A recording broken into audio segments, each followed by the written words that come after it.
Welcome to the Pharmacy Leaders Podcast with your host, Tony Guerra. The Pharmacy Leaders Podcast is a member of the Pharmacy Podcast Network, with interviews and advice on building your professional network, brand, and a purposeful second income from students, residents, and innovative professionals.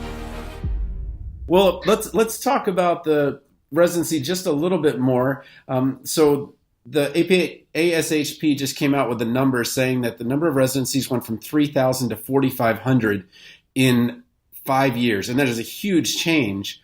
But before, it was kind of like, I'm just so happy to have a residency, any residency. I got one, kind of like I've got a date to the prom. I didn't have to stay home. But I feel like the tables are turning a little bit because of the number of residencies that are out there now. And can you talk a little bit about making sure that, I don't want to say so the caveat is don't put it down if you don't want to go there. But I feel like so many people are feeling pressured, like, well, if I don't put it down, then I'll have nothing. But why would you want to go someplace that you don't want to be? So can you talk about maybe a little bit about just saying, hey, you know what, if the 5 residencies that come up and one that didn't work out, don't take the one that didn't work out, or how do you stick to your guns, I guess, to this is what I want to do and this is the road that I have. I guess that, am I coming off with the right question? No, that I understand entirely. And I think that's where it comes down to, I'm a firm believer that life puts you exactly where you're supposed to be, even if it's not where you thought you were supposed to be. And I think that's a lot of how this path works out. With residency, I've had friends that maybe didn't match in the first phase or, had to go to a scramble at some point because they did stick to their guns. And funnily enough, they ended up in exactly the right program for them. So when you're looking at those residency decisions, maybe you've interviewed at 10 places and you really can only see yourself at 5. Only ranking those 5 means that, you're aligning what you really want with that program. The other 5, you have to remember, right? If you match there, you're going to have to spend a year there. Like you're committing a year to that experience. If really, truly at the end of the day, all you want is that PGY1 certificate or PGY2 certificate, that's on you. But I think the best approach really is, just ranking the ones and just sticking the ones that feel like they would be a good fit for it. Like, can you really see yourself there? Can you really see yourself spending a year with these individuals? Would you be okay with that? Would it be a good experience? Because a year is a really long time to be miserable. It's a really, really long time. You want to make sure that up front. And, the thing is, if it doesn't pan out the way that you expected it to, maybe you need to take a year off and wait. Maybe there's another program out there for you. Maybe there's another experience or job or, something that's coming down the pipeline that really is a better thing for you in the end. So I think keeping that in mind and just being confident, not letting it hit you, because there are always twists and turns in life. That is exactly how it goes. And this, situation and this journey is no different. So really sticking to your guns and knowing what you want is going to help you make those decisions, even when it's a little nerve-wracking to say, oh my gosh, I'm only going to rank 5 of these, No, I understand. Well, let's transition that into the job search, because right now I think a lot of people are going, well, I'm not getting the job I want.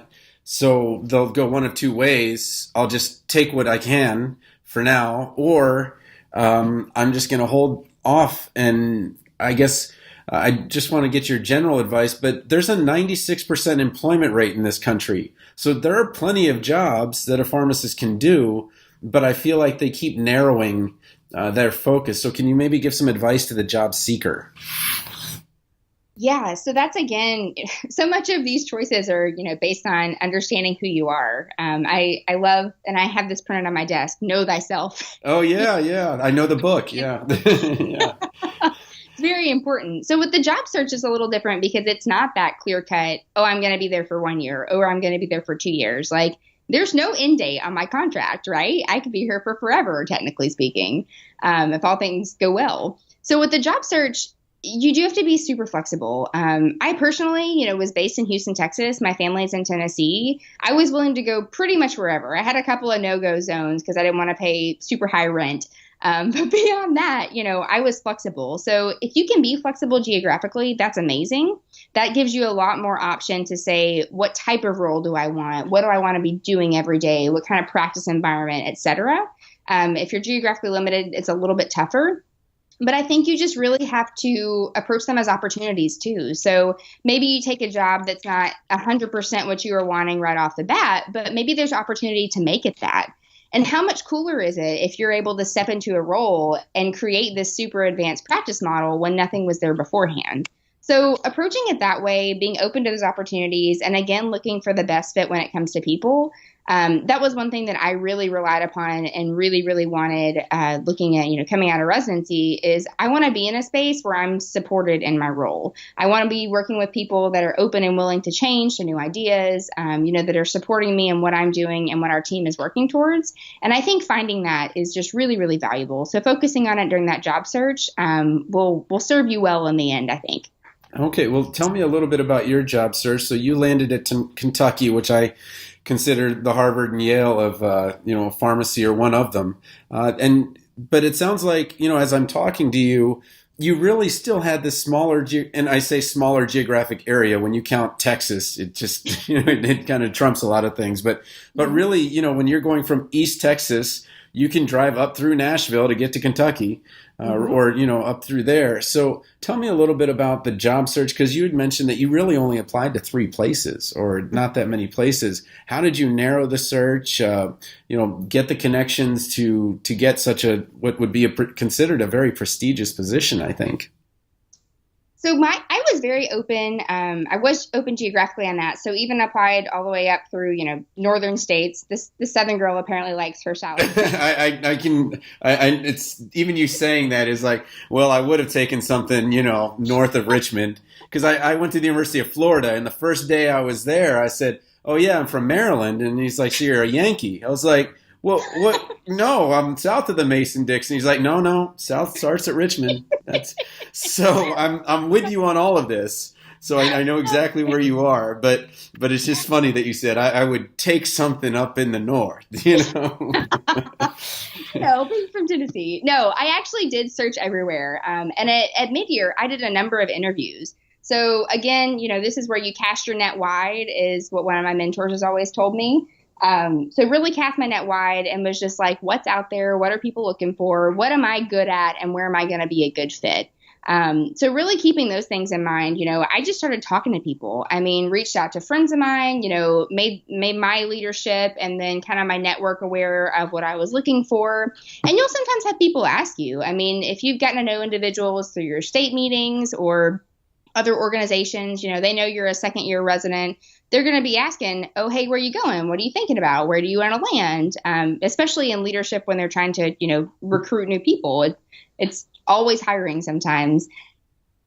So I just searched all of fall and then a little bit through early this year, and then found 3 places that I felt like could be a good fit, and applied and interviewed at those 3 and then went from there. So I talked with, probably 30, 40 plus people about roles and all those things. But just because you talk with someone, that's your initial, it's like your first date, right? This is where you figure out, is there going to be a second date, or are we Let's go back to dating. Absolutely. Have a good life.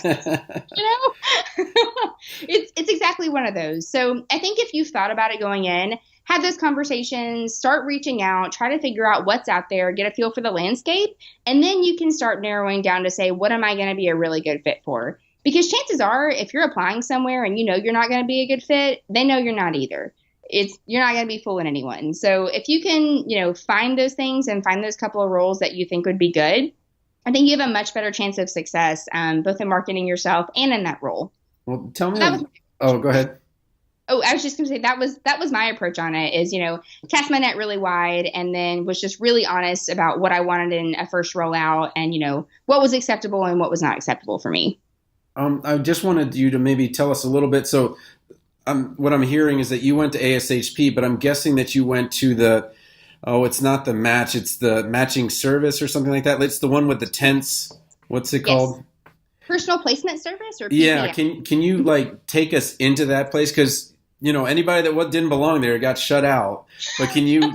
It's like I feel like if you were to put sand in there, it would be like the desert, like these just massive tents, and then there's this. Oh, let's go back behind the curtain to have the interview space. So can you just kind of describe the process and just the vibe there? Because it was completely different than the ASHP, masses of thousands of people. It was so one-on-one. It was so quiet. It was just actually really pleasant to be in. I was talking to MedEd 101, Eric Christensen over there, and I just was like, wow, this is much better.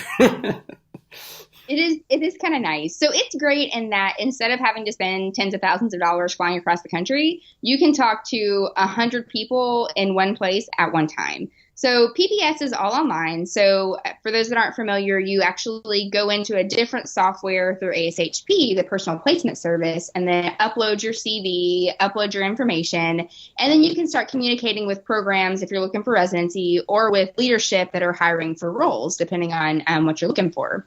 So in this situation, I was looking for actual roles first out. So you can go through there, look and sort and just peruse any offering and then reach out to that, program or institution and say, hey, I'm interested in joining your team, would like to hear more about this opportunity. Can we schedule an interview? So you just schedule an interview at that point in time, and then you've got about 30 minutes to an hour that you can spend with them and get to know them and see if they'd be a good fit for either side. So it is much quieter, it's much more private, but it's great in that you can get a vast amount of experience, connections, conversations in at one place at one time, which is way easier than floating across the country for 6 months trying to do it. So really, really, really time effective if you're searching for that first rollout. No, definitely. And tell me a little bit about the actual area or what it was like when you went in there. So you check in on the computer, and then what were your interviews like? Or just take someone in there that didn't get to go in there or is maybe considering going this mid-year. Because some people are like, do I do the ASHP thing, or do I do the PPS or the personal placement service, or do I do both? And so kind of give them an idea of what they get, by going in there. What's it like to go in and interview? Yeah, so it's dependent upon the program. If you're looking for a residency program, HSPA programs and PGY2s are typically the ones that do PPS and then your roles. So we don't do as much showcase. That's more of a PGY1 thing for the most part, sometimes PGY2. But when you walk in there, you'll walk up to a table. So it's all numbered out. Everyone has a certain number of booths. Some institutions have one booth, like MD Anderson runs 6, I think, is what we did for interviews this past year. Everything's big in Texas. The Republic of Texas goes big or goes home. So we did. So we have a number. Some places you check in on a computer. Some places they just greet you. They're like, hey, you're in booth 1. Welcome. So depending on the scope and the size of the program, you do that. And then you just go back. Sometimes you'll have 1 or 2 interviewers. You'll talk with them ahead of time. So if they tell you who you're interviewing with, then you can maybe do a quick Google search and, get the details ahead of time so you're informed going in. But then just go in there and chat with them for about 30, 45 minutes. And they typically have some questions for you. There will be some time for questions for them. That way you can both kind of get to know each other, know about the institution, ask any burning questions that you've got, and then they get to know you a little bit. So if you're looking for a role, this is then followed up by an actual application. And then if you're looking for a residency, that's also followed up by an application through the residency match program. So depending on what you're looking for there, those are next steps. But it's really just like an initial, touch point that's not within the craziness of Showcase. Because for those that have been there, it's just a madhouse. So this is really like if you were to meet someone at a coffee shop and chat for 30 minutes, it's more so that. A little bit friendlier, a little bit more private, and gives you a moment to really get to know them better. Yeah, it kind of felt like the tents, like you'll have it at the end of like a marathon or a race or something like that, where, you just have, it's just much more, it was just much more chill, much more relaxed for sure. But let me hear a little bit about your personal life and how you fit in, because if you're running marathons, you're running Ragnar, you are putting in some miles, or at least taking some time to do it. How have you made sure to keep that a part of your life and not let that go when obviously you're a busy resident, you've got a lot going on? So I actually just figure out time for it. So it's one of those things where in my day, on my to-do list, my run is always a part of it. On the weekends is when I do my really long mileage. So training for Ragnar, I've been doing double long runs. So I actually did 14 and 12 last weekend and just fit that in where I need to. So I try to schedule it in as part of my time. And then my residency program director, all my friends kind of know that running is like a hugely important thing for me. So it's one of those where I know what I have on the schedule and just kind of make it happen. And then I I have to be flexible too. I mean, there have definitely been weeks where, I'm not getting in 40 or 50 miles. Like, it's not going to happen. And really having the self-acceptance and being okay with saying, all right, we're going to adapt. This is how the training plan goes. That's why it's a plan, right? You're not tied to it per se. It's more of like a guideline.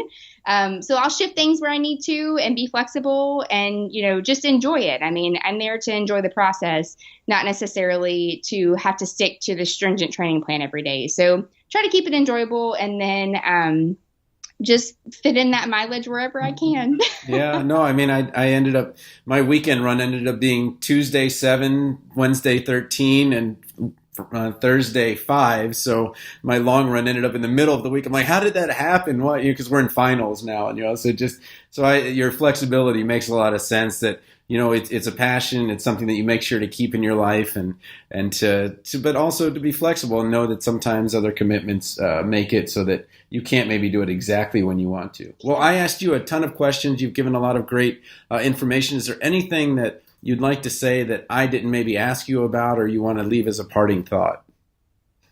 I think the biggest thing, and I touched on this a little bit throughout the interview, is really as you're going through this process, whether you're a P1 or you're a Pt.2 looking for your first role out, is to be really honest with yourself about what you enjoy and what you want your life to look like.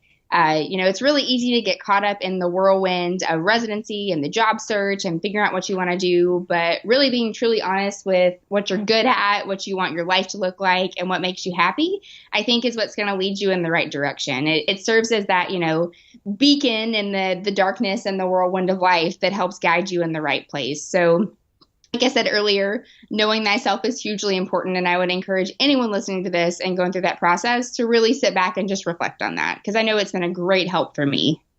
And that book, Grit, I think is a definite great recommendation. If you want to just better understand how things work, I think that's a great book. And you said you just started it? I did. I started on my flight last night. It's great thus far. Okay, awesome. All right, well, thanks so much for being on the Pharmacy Leaders Podcast. Thanks so much, Tony. Support for this episode comes from Goodnight Pharmacology, 350 brand and generic name drugs with classifications, a leading resource for students in the United States, United Kingdom, and Australia. Print, ebook, and audiobook available on Audible, iTunes, and Amazon.com. Thank you for listening to the Pharmacy Leaders Podcast with your host, Tony Guerra. Be sure to share the show with the hashtag #PharmacyLeaders.